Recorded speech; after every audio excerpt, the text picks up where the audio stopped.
నమస్కారం. ఈరోజు మనం ఒక ఆసక్తికరమైన విషయాన్ని విశ్లేషించబోతున్నాం.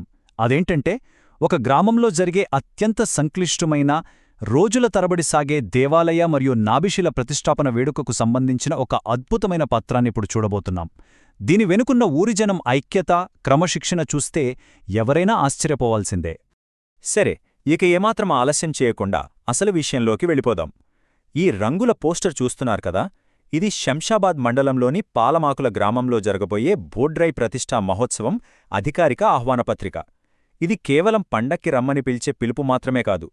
2026 ఏప్రిల్ 30 నుండి మే 3వ తేదీ వరకు ఆ ఊరి జనమంతా కలిసికట్టుగా ఎంతో కఠినంగా పాటించాల్సిన ఒక పక్కా షెడ్యూలని చెప్పొచ్చు. ఈ ఉత్సవం ఎలా సాగుతుందనే ప్రణాళికను ఒకసారి గమనిద్దాం.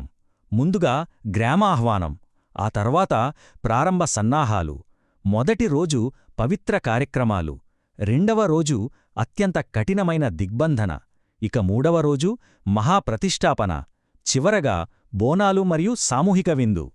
మొదటి భాగం గ్రామ గొప్ప ఆహ్వానం గురించి మాట్లాడుకుందాం. ఇదో సాధారణ వేడుక కాదొండోయ్.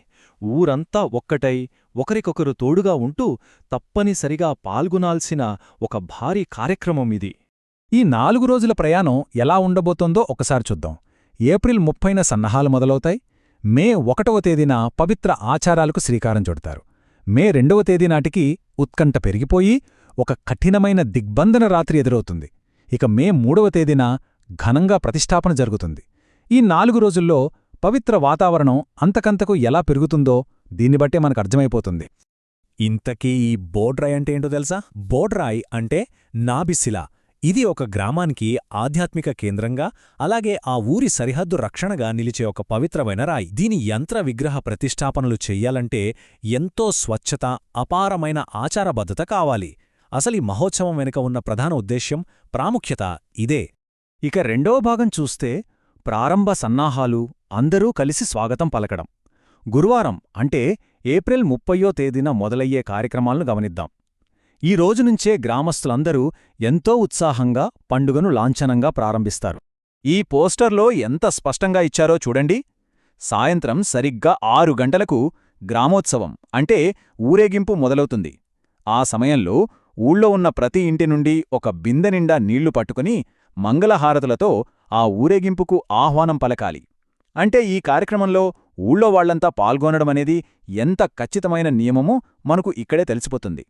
ఇప్పుడు మూడవ భాగంలోకొచ్చేద్దాం. మొదటి రోజు కార్యక్రమాలు. శుక్రవారం మే 1వ తేదీ కల్లా మతపరమైన ఆచారాలు చాలా తీవ్రంగా, ఏకదాటిగా జరగటం ప్రారంభమవుతాయి.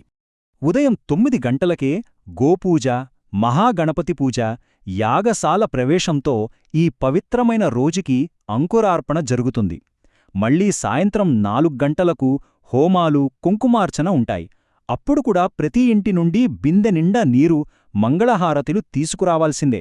బ్రహ్మశ్రీ వట్టిపల్లి రామేశ్వర శర్మ, గ్రామ పురోహితులు సోమశేఖర శర్మగారి ఆధ్వర్యంలో ఈ రోజంతా నిరంతర భక్తితో కూడిన పూజలు ఎలా సాగుతాయో ఈ పట్టిక చూస్తే ఇట్టే తెలిసిపోతుంది.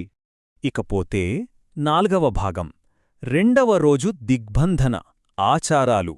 ఈ మొత్తం విశ్లేషణకే ఇదొక కీలకమైన ఘట్టం అని చెప్పాలి. ఎందుకంటే ఇక్కడి నుంచే నియమాలు ఎవ్వరూ ఊహించనంత కఠినంగా మారిపోతాయి.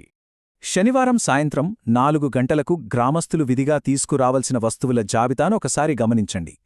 ఖచ్చితంగా 3 కేజీల బియ్యం, పండ్లు, పూలు, దానికి తోడు సరిగ్గా 51 రూపాయల దక్షిణ. ఈ నిర్దిష్టమైన జాబితా చూస్తుంటే ఒక ఆధ్యాత్మిక కార్యక్రమం కోసం గ్రామీణ ప్రజలు తమ వంతు ఆర్థిక సహకారాన్ని ఉమ్మడిగా ఎలా పంచుకుంటారో కళ్లకు కట్టినట్లు కనిపిస్తోంది కదూ. ఆ తరువాత శనివారం రాత్రి 11 గంటలకు ఈ ఉత్సవంలోనే ఒక అనూహ్యమైన మలుపు చోటు చేసుకుంటుంది. గ్రామంలోని వాతావరణం పూర్తిగా మారిపోయే సమయం అది. ఆ ఆహ్వానపత్రికలో అచ్చువేసిన ఒక అత్యంత కఠినమైన నియమం గురించి ఇప్పుడు మనం మాట్లాడుకోవాలి. వ్యక్తులు ఎవ్వరూ బయటికి వెళ్లవద్దు మరియు గ్రామంలోనికి రావద్దు. ఈ ఒక్క వాక్యం వింటుంటేనే దాని వెనక ఉన్న గంభీరత తెలుస్తోంది కదా. రాత్రి 11 గంటలకు విధించే ఈ నిబంధన కేవలమేదో మాటవరసకు చెప్పేది కాదు. ఇది ఖచ్చితంగా పాటించి తీరాల్సిన ఒక తిరుగులేని ఆధ్యాత్మిక శాసనం. ఇక్కడ అసలు ఆసక్తికరమైన విషయమేంటంటే దీనినే గ్రామ దిగ్బంధన అంటారు. అంటే ఊరిలోకి ఎలాంటి ప్రతికూల శక్తులు రాకుండా పారద్రోలి ఆ పవిత్రమైన శక్తిని గ్రామ సరిహద్దుల్లోనే బంధించే అత్యంత కఠినమైన రాత్రిపూట ఆచారమిది. ఊరి పొలిమేరలో ప్రత్యేక పూజలు జరుగుతాయి. అప్పుడు ఆదివారం ఉదయం 8 గంటల వరకు ఆ గ్రామం బయటి ప్రపంచంతో ఎటువంటి సంబంధం లేకుండా పూర్తిగా మూసివేయబడి ఉంటుంది. అదొక పవిత్ర ఆవరణగా మారిపోతుందన్నమాట. ఇక 5వ భాగం మహాప్రతిష్ఠాపన. క్రితం రాత్రి ఉన్న ఆ ఉత్కంఠ అంతా తీరిపోయి ఆదివారం ఉదయం అంటే మే 3వ తేదీకి మనం చేరుకున్నాం. దిగ్బంధనం ముగిసిన తర్వాత ఈ ఉత్సవం తాలూకు అసలు లక్ష్యం నెరవేరే అద్భుత ఘట్టమిది. ఆ సమయం సరిగ్గా ఉదయం 7:16. ఈ అత్యంత పవిత్రమైన సుముహూర్తంలోనే ప్రధాన కార్యక్రమం జరుగుతుంది. అదే యంత్రప్రతిష్ఠ మరియు విగ్రహ ప్రాణప్రతిష్ఠ. ఆ పవిత్రమైన నావిశిలను, ఇతర విగ్రహాలను శాశ్వతంగా ప్రతిష్ఠించే అత్యంత శుభ సమయమన్నమాట. చివరిగా 6వ భాగం బోనాలు మరియు సామూహిక విందు. చూస్తుండగానే వేడుక చివరి దశకు వచ్చేశాం. అప్పటిదాకా కఠినమైన పౌరోహిత్య ఆచారాలతో సాగిన ఈ కార్యక్రమం ఇప్పుడు అందరూ పాలుపంచుకునే ఒక సంతోషకరమైన పండుగలా మారిపోతుంది. ఈ మార్పు ఎలా జరుగుతోందో గమనించండి. ఒకవైపు చూస్తే ఉపవాసాలు, దిగ్బంధనలు, మంత్రపఠనాలతో కూడిన అత్యంత కఠినమైన ఆచారాలు ముగిశాయి.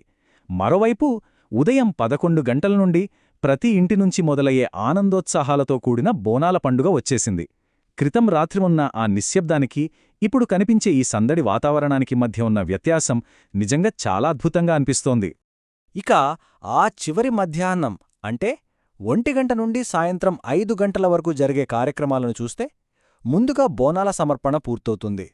ఆ వెంటనే భారీ స్థాయిలో అన్నదానం, ఆ తర్వాత ఒడిబియ్యం కార్యక్రమం జరుగుతాయి. ఈ అన్నదానమే ఊరి ఐక్యతకు అసలైన ప్రతీక అని చెప్పాలి. ఊరి పెద్దలు ప్రజలందర్నీ ఒకేచోట కూర్చోబెట్టి కలిసి భోజనం చేయడానికి, దేవుడి ఆశీస్సులు పొందడానికి పిలవడంతో ఈ గొప్ప వేడుక సంపూర్ణమవుతుంది. సో ఇక్కడ మనం అర్థం చేసుకోవాల్సిన అత్యంత కీలకమైన విషయం ఏమిటంటే, ఈ ఆహ్వాన పత్రిక అనేది కేవలం 100 మందికి పంచుకునే సాధారణ కాగితం కాదు. ఇదొక ఊరి ఆధ్యాత్మిక పునరుజ్జీవనాన్ని శాసించే ఒక బలమైన సామాజిక ఒప్పందం లాంటిది.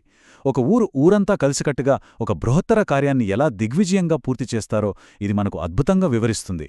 ముగించే ముందు ఒక్కసారి ఆలోచించండి. ఒకరి గురించి ఇంకొకరికి పట్టని ఈ ఆధునిక ప్రపంచంలో ఒక ఊరి జనమంతా ఏకగ్రీవంగా తమ ఇళ్ల తలుపులు మూసుకుని అందరూ వనరులను ఒకచోట చేర్చి వరుసగా 4 రోజులపాటు ఒకే మాట మీద నడుస్తూ ఒక పవిత్రమైన బృందంగా కదలాలంటే అసలు వాళ్ల మధ్య ఎంతటి ఐక్యత, అంకితభావం ఉండాలి. ఆ సాంప్రదాయ గ్రామీణ జీవనశైలిలోని బలాన్ని చూస్తే ఎవరికైనా ఆశ్చర్యం వేయక మానదు. ఈ అద్భుతమైన విశ్లేషణను నాతో పంచుకున్నందుకు ధన్యవాదాలు.